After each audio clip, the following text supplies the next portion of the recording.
On va voir ce que devient aujourd'hui cette famille syrienne. L'histoire de cette famille se termine fort heureusement mieux qu'elle n'a commencé.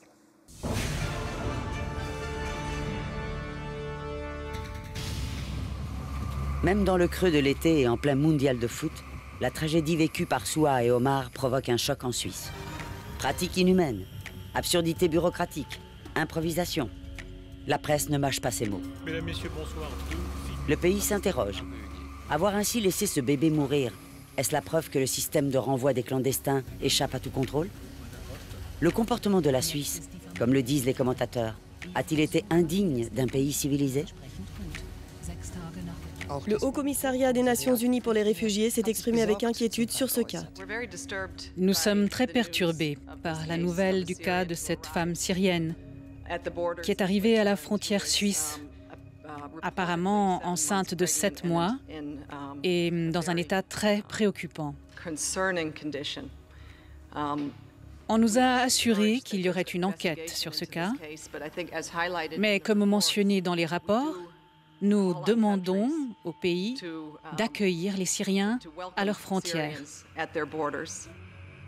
Sans le journaliste Antonio Ciurleo, ce drame serait sans doute passé inaperçu. Sans aucun doute, le stress, la manière dont ils ont été traités a beaucoup contribué, mais je ne suis pas médecin, à la perte du petit. Ce petit ange qui s'est certainement envolé au ciel et qui, de là-haut, regarde sa famille. Et c'est aussi un peu un symbole de protection pour tous ces gens qui cherchent à fuir la guerre, particulièrement la Syrie en cette période, pour chercher un peu de liberté. Oui, bien sûr. On a parlé ici, dans le village, on l'a lu dans les journaux, dans la radio, partout. Hein. C'est pas une chose qui arrive chaque jour ici. Heureusement. Devant ce tollé, le corps des gardes-frontières se voit obligé de réagir. J'ai tout de suite ouvert une enquête. Ce cas s'inscrit dans le cadre des accords de réadmission avec l'Italie et la France qui nous obligent à effectuer des rapatriements. Mais le trajet de Vallorbe à Domodossola est un long trajet où les personnes sont sous notre responsabilité. C'est fini, la petite est morte. Pourquoi? Je ne sais pas. Son heure est venue. Chaque chose a sa raison.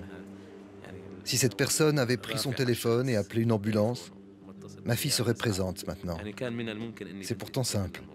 Une ambulance, le 118 par exemple. 5 minutes, on aurait pu. Mais voilà, c'est arrivé. Les projecteurs se braquent sur des aspects restés jusqu'ici dans l'ombre. Les douaniers sont-ils assez préparés? Face à une femme enceinte ou toute autre personne vulnérable, les directives sont-elles suffisamment claires? Tout drame de ce type est d'abord un drame humain. Ça ne fait pas l'ombre d'un doute. Maintenant, il faut voir quelles sont les mesures qui ont été prises pour l'éviter. Était-il évitable ou pas? J'en sais strictement rien. Vous savez, c'est comme lorsque vous allez dans un hôpital et que vous subissez une intervention importante, chirurgicale importante. Il y a parfois une opération qui finit mal. Et parfois, le patient succombe à l'hôpital. Faut-il, dès lors, supprimer les hôpitaux pour autant? En Suisse, pour Soua et sa famille, pas d'hôpital et pas de médecins, mais des frontières et des douaniers.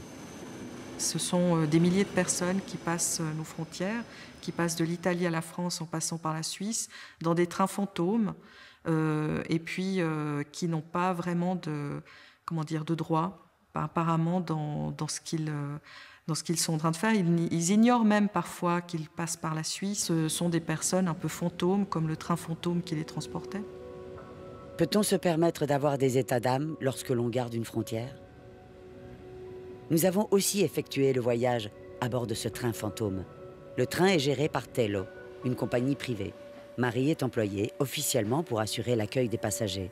Mais chaque nuit, comme ses collègues, elle est contrainte de jouer les suppléantes des douaniers. Malgré le risque de perdre son travail, elle a accepté, dans le secret d'une cabine, de nous confier sa colère. Lorsque j'ai commencé à travailler, j'ai halluciné de voir qu'il y a des contrôles systématiques dans l'espace Schengen. Quand il y a le contrôle de la police suisse, il faut prendre tous les passeports et les porter au wagon-restaurant. Là, ils cherchent les faux papiers. Mais les douaniers suisses ne sont pas intéressés à arrêter ces gens. Ça, c'est le travail de la police française, c'est elle qui embarque les personnes sans documents. Même si les 36 Syriens avaient des passeports, on est obligé de dire qu'il y a tant de Syriens dans tel wagon. Ensuite, le chef de train transmet nos informations avant d'arriver à Vallorbe. C'est pour ça que la police française était déjà prête, c'est pour ça qu'ils avaient préparé toutes les voitures pour les 36 Syriens. Quand la police française monte à Vallorbe, c'est vraiment irrespectueux, ils s'amusent, ils font des blagues, ils traitent mal les gens, ils se moquent d'eux. Comme presque personne ne parle français, ils se permettent en totale impunité de dire des choses vraiment insultantes.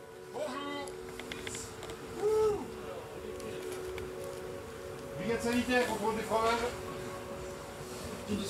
Allez, hop, debout. Allez, hop, vis ça. Allez, vis ça, à fond. Moi, je joue.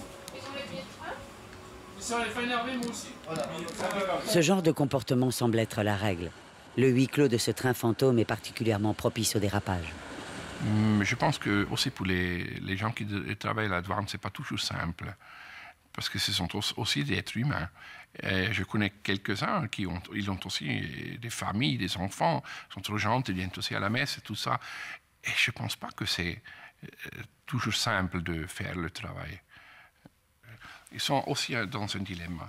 D'un côté, protéger la Suisse, faire quelque chose pour la Suisse, aider aux Suisses. Et à l'autre côté, il faut aussi aider aux réfugiés. Et où sont les limites? Il y a la loi et puis il y a aussi le cœur, mais il faut obéir à la loi comme douanier. Bon, ce n'est pas le but ni de la politique suisse, ni de l'administration des douanes de fermer complètement la frontière. Premièrement, ce n'est pas réalisable, et puis deuxièmement, ce n'est pas voulu par la politique.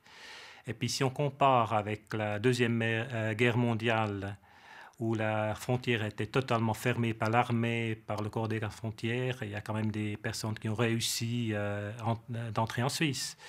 Et puis moi, je dirais, heureusement, c'était possible qu'il y avait quand même quelques trous pour entrer en Suisse, pour des cas qui ont été justifiés. Et puis on n'aimerait pas venir dans une telle situation comme pendant la guerre mondiale, même si on ne peut pas la comparer maintenant. Mais sur le principe des trous ouverts, ça, c'est pas quelque chose qu'on doit déplorer. En théorie, les inspections systématiques aux frontières sont supprimées par les accords de Schengen. Mais dans les faits, des contrôles réguliers restent de mise. Je ne comprends pas la politique d'immigration de l'Europe. C'est une hypocrisie totale. On voit bien que les contrôles dépendent de plein de choses qui n'ont rien à voir avec Schengen. Si c'est un dimanche, on arrêtera moins de gens parce qu'il y a moins de douaniers qui sont en service. Si on s'aperçoit que les migrants ne parlent pas anglais ou français, on les laissera aussi passer plus facilement pour ne pas devoir appeler des traducteurs. C'est comme ça que ça se passe. Dans ce train, tout est arbitraire. Et forcément, si on pense à la vie de ces personnes, on se sent vraiment mal pour eux. Il y a des nuits où c'est le cauchemar. Moi, je suis censée m'occuper des passagers, mais on me demande de dire aux autorités le nombre de voyageurs qui ont des passeports de nations à risque, comme par exemple des pays arabes, de l'Égypte, de l'Irak et de la Syrie. Plus ces gens ont souffert avant d'arriver ici, et plus ils ont de chances de se faire débarquer par les douaniers. Parfois, il y a 30 personnes sans documents dans le train. Là, on sait qu'ils n'ont pas eu de chance et que ça va mal se passer pour eux. Ça peut être des hommes seuls, des familles, des vieillards, peu importe. Voir ça toutes les nuits, c'est insupportable. Le plus logique, ce serait d'arrêter ce job. Mais ce n'est pas possible pour moi parce que c'est la crise. Je me sens piégée par le système. Je trouve que c'est très injuste et qu'il faut absolument le dénoncer. Le grain de sable, là, c'est tout d'un coup quelqu'un qui dit ma femme, un mari qui dit ma femme est enceinte et elle a un problème. Ça devrait allumer chez n'importe qui une lumière qui est... Attention, c'est quand même quelque chose de très important. Une femme enceinte, dans un regard humain normal, c'est quand même un individu très particulier parce qu'on sait que c'est très vulnérable, une femme enceinte. C'est fragile. Moi, je pense que c'est un système qui est complètement vicieux parce qu'on presse en fait des gardes-frontières à faire en sorte de traiter le plus vite possible en fait ces personnes pour se décharger des formalités, ne pas trop se préoccuper de qui il s'agit, ne pas trop regarder l'identité de ces personnes et leur état de santé. J'ai pris la petite. Nous l'avons amenée à la mosquée et nous avons prié pour elle. Je lui parlais en la portant jusqu'au corbillard. Je lui parlais, je lui récitais la sourate de Yassine. Je l'ai consolé en lui disant « Ne te fâche pas, c'est Dieu qui t'a appelé à lui. Et bientôt, nous serons réunis tous au paradis, si Dieu le veut. »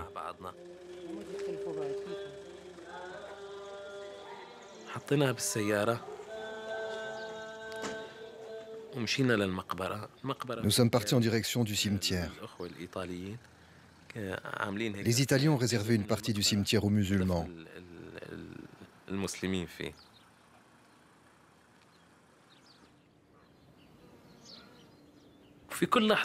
À chaque instant, je me posais la question, comment est-ce que cela est arrivé? Comment est-ce que je vais abandonner ma fille ici? Je n'arrivais pas à accepter cette pensée-là. On l'a descendue dans la tombe. Quand on l'a descendue, mon âme est descendue avec. Je ne savais plus qui j'étais.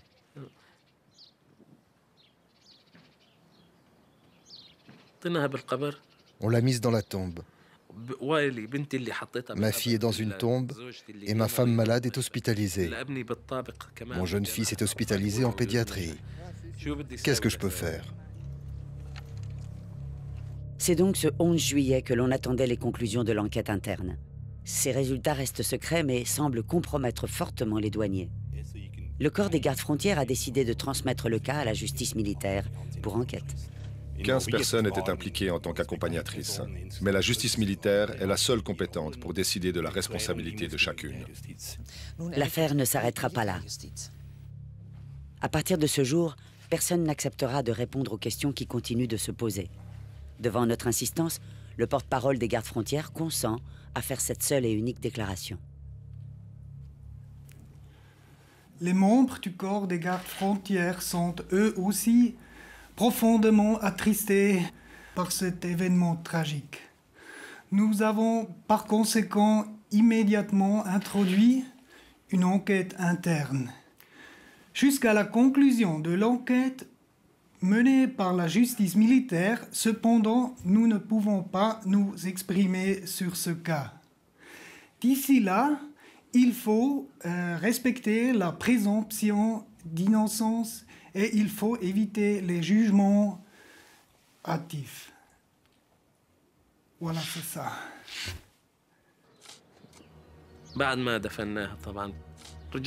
Après l'avoir inhumée, je suis retourné à l'hôpital vers ma femme.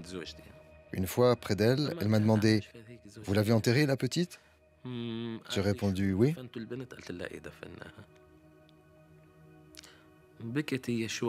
Elle a pleuré de ne pas avoir vu le corps de sa fille avant l'enterrement.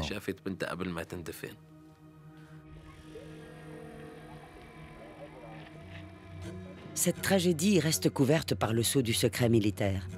Mais les gardes-frontières sont-ils les seuls responsables? Partout, la question de l'afflux des réfugiés devient de plus en plus brûlante.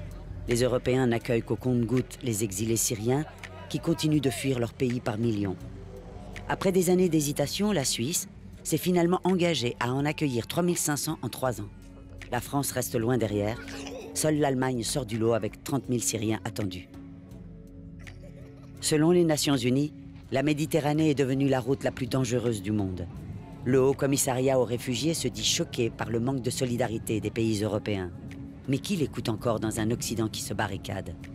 Et l'ONU de constater, les vies humaines deviennent de simples dégâts collatéraux de la politique d'immigration.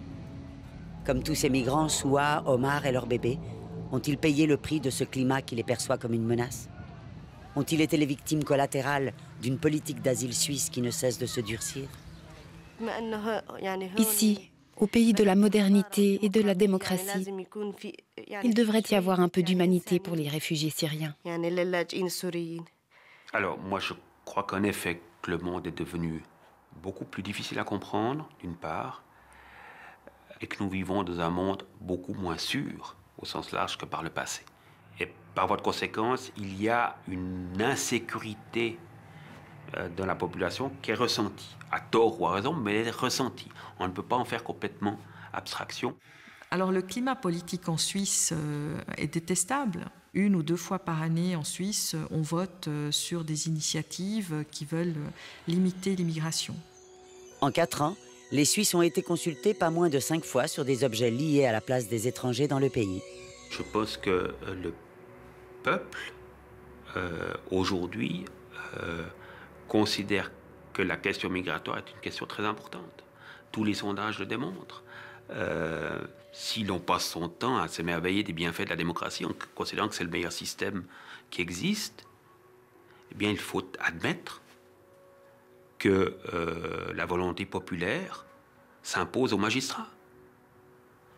La démocratie, c'est un truc très délicat qu'il faut surveiller comme le lait sur le feu, et il faut sans cesse refuser les moments où elle commence à abandonner les droits de l'homme, à abandonner cette difficulté qu'il y a de traiter chaque humain comme un être humain, d'où qu'il vienne, et pas seulement le citoyen. Donc arrêter de séparer en plusieurs groupes la communauté humaine. On est tous des humains. Et dans la déshumanisation, il y a toujours un peu d'esprit totalitaire qui s'installe. Je souhaite maintenant que ce qui m'est arrivé ne se répète pas. À personne d'autre que moi. C'est tout.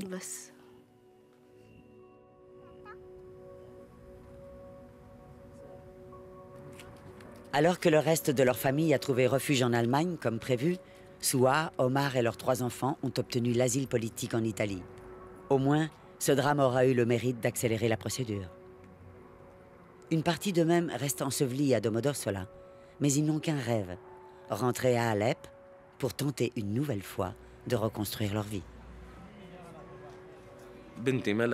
Ma fille Malak me demande « Papa, maintenant on peut voir Sarah ?» Je lui dis « Non, ma fille, Sarah va aller au paradis, chez le bon Dieu. » Elle s'est tue un moment et m'a demandé « Papa, au paradis, est-ce qu'elle a des habits? Parce que j'en ai pour elle. » Alors j'ai tourné la tête et j'ai pleuré.